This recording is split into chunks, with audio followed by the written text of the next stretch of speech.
So at the beginning of the day, before the animals consumed any feed, their pH is going to be fairly basic. It's going to be about 6.8 to 6.4, 6.5.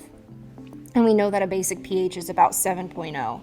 And so it's fairly buffered, fairly basic. As an animal consumes feed and it enters the rumen, that's when fermentation starts. And so fermentation, a byproduct of that, is volatile fatty acid production. So acids are starting to be produced. So acids are going to start lowering the pH. And you're going to get a fairly rapid rate of fermentation going about 2 to 3 hours after feed is consumed. And so your pH starts dropping down to about 6.3, 6.1. Then by about hour 6 to hour 10, somewhere in there, depending on how much they ate, right? You have big eaters in a pen and little small eaters in a pen.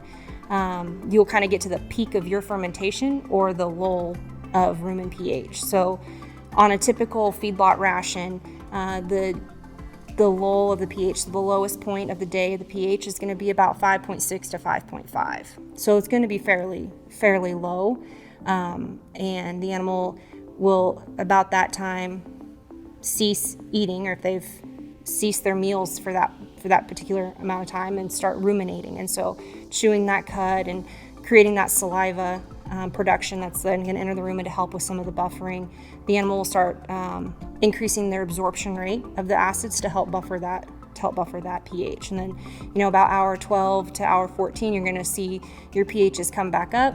Animal's going to they're going to feel like, hey, my stomach's getting kind of empty. I don't feel that low pH.